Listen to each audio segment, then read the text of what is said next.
Hello guys, welcome back to another video. We are going to be breaking down some good underdogs, the probabilities of each fighter winning, and some locks of the card. For betting purposes, betting tips. Yeah, so we're going to go through the betting odds. And why don't we start off with Mayra Bueno Silva versus Stephenie Edgar. For this fight, I think I'm going to list out the probabilities here. I got 55% Stephenie Edgar and 45% Mayra Bueno Silva. Women's fights, especially lower level women's fights, I do not really bet on for a specific reason. A lot of underdogs get picked during those fights. It's a little bit more messier until they evolve more. So like higher level women's fights are worth betting on. Lower level are not worth it. But Stephenie Edgar versus Mayra Bueno Silva. The underdog is plus 110 Mayra Bueno Silva. So, I mean, these are closer odds. They're farther away. I would be more likely to bet more on the underdog. But the one of these fights could kill your parlay, in all honesty. I hear a lot of people picking Mayra Bueno Silva, but I picked Stephenie Edgar, I believe. Actually, I'm not too sure. I think I did though. Yeah, I did pick Edgar. I think I said she's gonna out wrestle her or something like that. But yeah, I'm not gonna. I don't see anything good here from anything to bet on. Anything good here to any odds that are good for me. Maybe even like an underdog pick. This will probably go to a decision. For this fight to go to a decision. Plus 155, plus 255 Ryan. So, but I don't know. I'm gonna move on from this fight. I don't like it. So yeah, another women's fight. Not too comfortable with this either. I made it 50-50%. Obviously the reach of Miranda Granger. I think she's been off for 2 years. Her reach is like 8 inches or something like that. Very important here. She's a plus 170 underdog, so maybe I might put a little bit of money on her, but again, it's a women's fight. I'm not gonna bet too hard on it. But yeah, I'm gonna move on real quickly. I don't know why that first one took me so long, but yeah, let's move on. Nothing really to bet here. Maybe up the card with the tough finale, but nothing here really. For this fight, Josh Quinlan versus Jason Witt. So let me get into this one real quick. I did put some notes on this one. So yeah, for Josh Quinlan, although he is coming off of although he did piss hot for roids, I don't remember exactly what it is. He KO'd in his first Contender Series fight like really quickly. He KO'd him pretty badly. Jason Witt, I do not trust his chin at all. But yeah, with Quinlan's power, I can see him knocking him out in the first round. So the odds for KOing him in general are minus 115. So it's not great odds, and the odds for a first round KO is plus 150. So if you want to do that, I would definitely recommend doing that. I'm not going to outwardly tell you what to bet on, because I don't think I'm allowed to do that. But yeah, I like those odds a lot.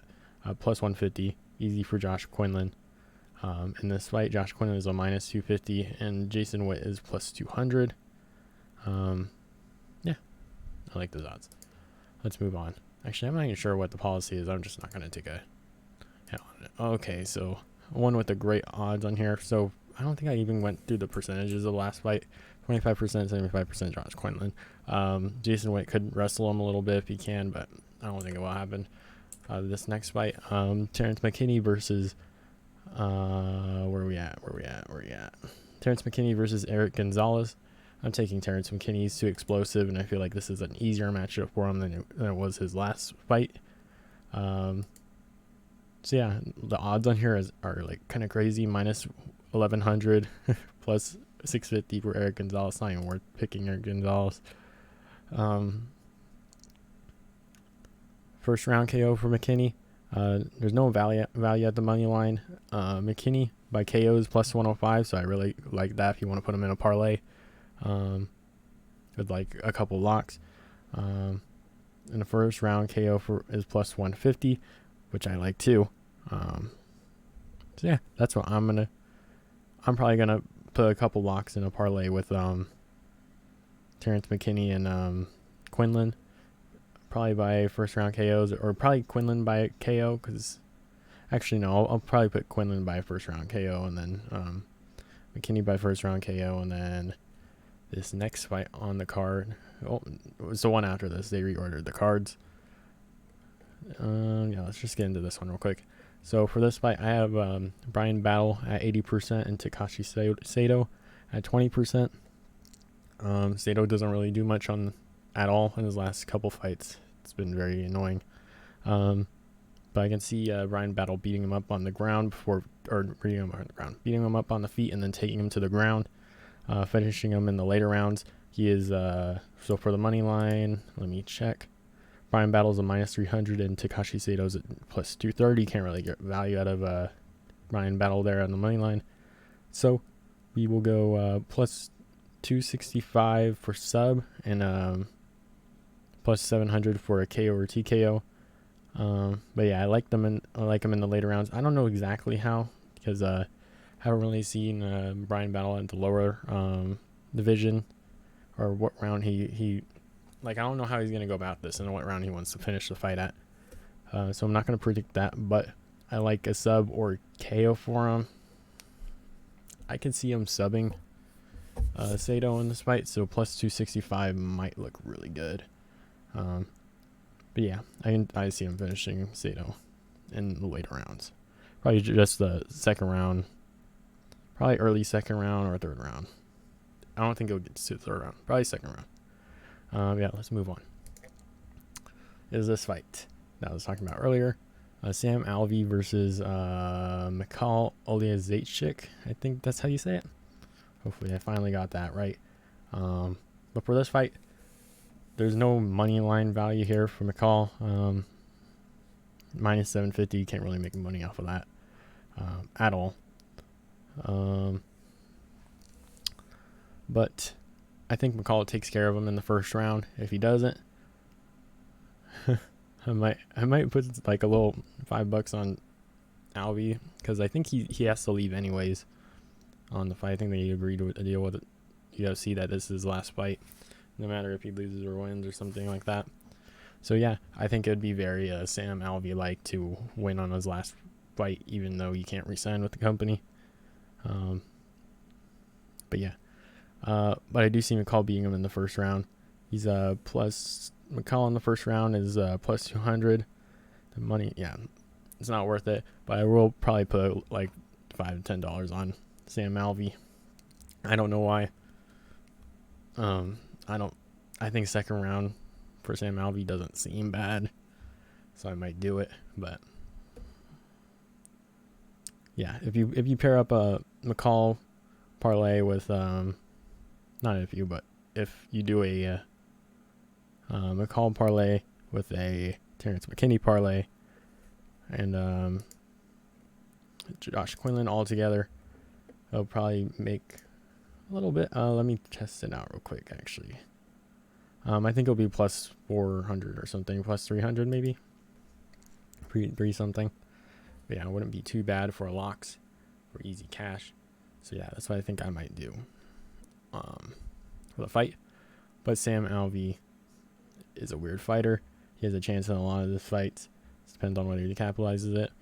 I think weird things happen in the thing, and it wouldn't surprise me if something weird shit happens with Sam Alvey here. But yeah, let's move on. Ariane Lipski versus Priscila Cachoeira. I'm going Ariane Lipski here. The odds are minus 185. Lipski and Cachoeira is a plus 147. I don't bet on these fights, so I won't here. But I do think Ariane Lipski will beat her up pretty badly in this fight. Might go to the decision, because Cachoeira is tough. But let me see a decision for Ariane Lipski's plus 165, maybe Maybe I'll take that, but I'm not too sure. I don't bet on women's fights. So unless I think a comment I saw said they normally parlay the lower level women's fights for all for the decisions. Might be a good idea here. But yeah, we'll move on up the card. We have Sergey Spivak versus Augusto Sakai. I gave 70% to Sergey Spivak. I think Augusto Sakai gets very timid on the feet. I'm not comfortable betting on that at all. He's been knocked out in, I think, his last 3 fights. Obviously heavy hitters, but Sergey is the heavy favorite. He's a minus 285 money line. I think Sergey will finish him. For the things I said about Augusto Sakai is very timid. Yeah, I like Sergey by KO, plus 190. Probably TKO, but plus 190 for Sergey Spivak for TKO. I don't mind. You can also choke him out. I don't know. I don't know what round either. Maybe probably first or second, but I'm not too confident either one. Either one like being exact. I think it'll probably be in the first or second round though. Could be a sub too, but I'm gonna ride with the TKO. But yeah, let's move on up the card to our first tough finale fight. We have Juliana Miller versus Brogan Walker Sanchez. So this fight, it's really tough because Brogan likes to take her fights to a decision. Juliana Miller has some really good wrestling and jiu-jitsu. So, I mean, you can figure out this is going to go. This might be a rough one to bet on. I wouldn't put too much stock in this, but Brogan does a lot of decisions. So if she wins the fight, I can see it going to decision, which is plus 140. If Juliana wins by sub, it's plus 500, or by points is plus 125. The money line for Brogan is minus 105, and for Juliana it's minus 115. I'm not confident in this matchup at all. I see a lot of people picking Brogan. I don't mind that. I picked Juliana Miller because I think Juliana Miller could catch her a couple points with her jiu-jitsu. She's obviously super open on the feet. Like horrible striking. I don't even want to talk about it, but she's really open. I can see either one. I can see this going to decision or Juliana Miller tapping her out. But yeah, I'm not going to get anywhere near this fight at all. So yeah, I gave it 50-50%. Let's move on up the card to our second finale fight. We have Muhammad Usman versus Zach Palga. I like Palga by decision or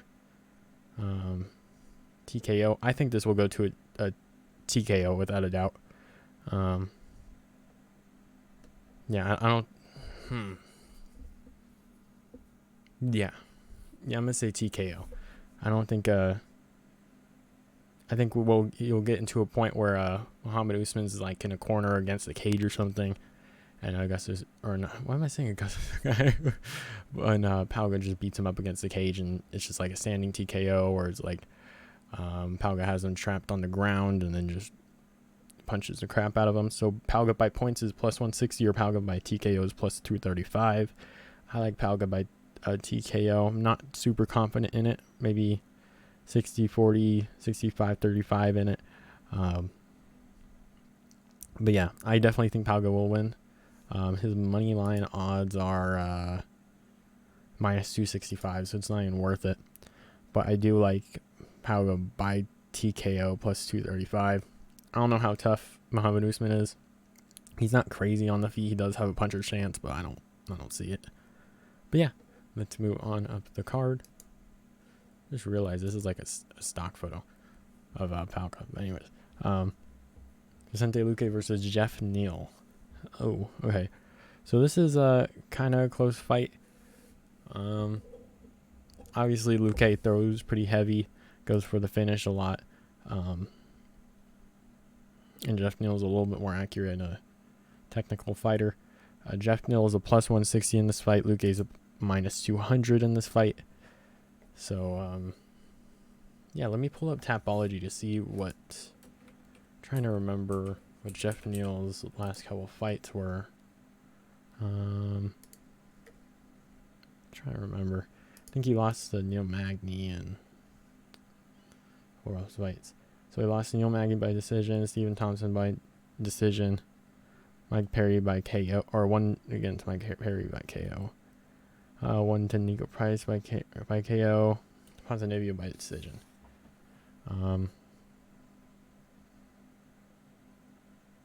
Yeah, I don't know. Like, so Luque normally wins by KOing his opponents. Does he KO Geoff Neal? I don't know. Vicente Luque by KO is plus 350. They're saying they like him by points.